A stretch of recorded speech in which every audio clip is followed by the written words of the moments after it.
Assalamualaikum warahmatullahi wabarakatuh. Apa kabar anak-anak? Apakah semua sehat? Alhamdulillah. Sebelum pelajaran dimulai, kita berdoa terlebih dahulu ya. Berdoa dimulai. Berdoa selesai. Ibu guru absen dulu ya. Apakah ada yang tidak masuk? Alhamdulillah tidak ada yang absen dan semua dalam keadaan sehat. Hari ini kita akan belajar IPA tentang bagian-bagian tumbuhan dan fungsinya. Setelah belajar hari ini, Ibu harap kalian mampu mengidentifikasi bagian-bagian tumbuhan dan fungsinya. Baiklah, kita mulai pembelajaran hari ini. Setiap tumbuhan mempunyai bagiannya masing-masing. Kalian pernah melihat tumbuhan?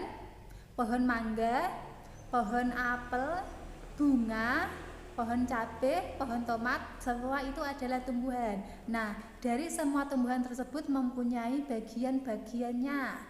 Yang pertama ada apa? Yang biasanya di dalam tanah? Betul sekali, ada akar. Ada akar lalu ada yang menjulang ke atas, yang biasanya keras, itu apa? Batang, betul. Di batang itu tumbuh apa? Daun, betul sekali. Setelah ada daun, ada apa biasanya? Ada bunga, lalu ada buah, betul sekali. Sekarang Ibu akan menayangkan sebuah video. Tolong kalian cermati dengan teliti. Hai, kita akan belajar bagian-bagian tumbuhan dan fungsinya. Setiap bagian tumbuhan memiliki fungsi yang berbeda-beda loh.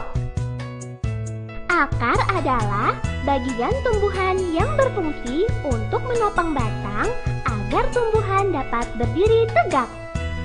Selain itu, akar juga berfungsi untuk menyerap air dan unsur hara dari dalam tanah. Batang tidak hanya sebagai penyokong tubuh tumbuhan, batang berfungsi mengangkut air dan mineral yang diserap oleh akar. Selain itu, batang juga dapat mengangkut zat makanan hasil fotosintesis untuk diedarkan ke seluruh bagian tumbuhan. Daun berfungsi sebagai tempat berlangsungnya fotosintesis.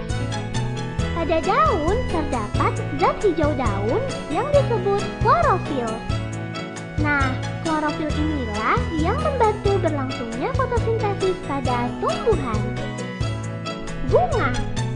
Bunga berfungsi sebagai alat perkembangbiakan. Pada bunga terdapat alat kelamin jantan dan alat kelamin betina. Alat kelamin jantan pada bunga disebut benang sari. Sedangkan alat kelamin betina pada bunga disebut putik.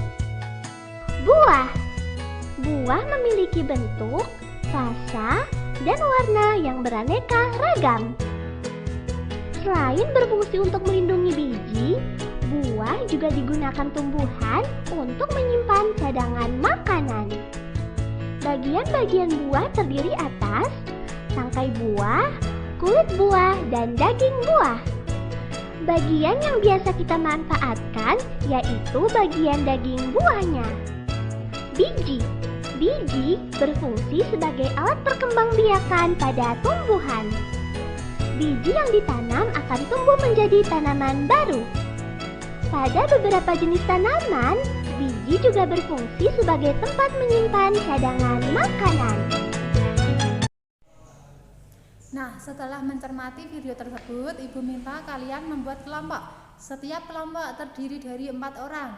Kalian cari tahu tentang fungsi dari bagian-bagian tumbuhan. Kalian bentuk dalam sebuah tabel. Setiap kelompok harus mempresentasikan hasilnya di depan kelas. Waktu kalian 15 menit dimulai dari sekarang. Baiklah, waktu kalian sudah habis, semua sudah selesai ya. Sekarang Ibu minta kelompok 2 untuk maju ke depan dan mempresentasikan hasil diskusinya. Bagus sekali, hasil diskusinya sangat baik. Alhamdulillah, pelajaran hari ini telah selesai dan berjalan dengan lancar. Mari kita simpulkan pembelajaran hari ini. Melalui diskusi yang telah kalian lakukan tadi, berarti setiap tumbuhan mempunyai bagian dan fungsinya masing-masing. Yang pertama ada akar. Akar berfungsi untuk menyerap makanan dari dalam tanah. Lalu batang berfungsi untuk mengedarkan makanan dari akar ke seluruh bagian tumbuhan. Lalu ada daun berfungsi sebagai tempat berlangsungnya fotosintesis. Yang kemudian ada bunga sebagai tempat pertumbuhan biji. Lalu ada buah yaitu sebagai alat untuk melindungi biji.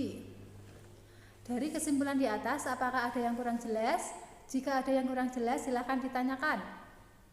Apabila tidak ada yang ditanyakan, Ibu akhiri pelajaran hari ini ya. Berdoa dimulai. Berdoa selesai. Terima kasih, sampai jumpa di pertemuan selanjutnya.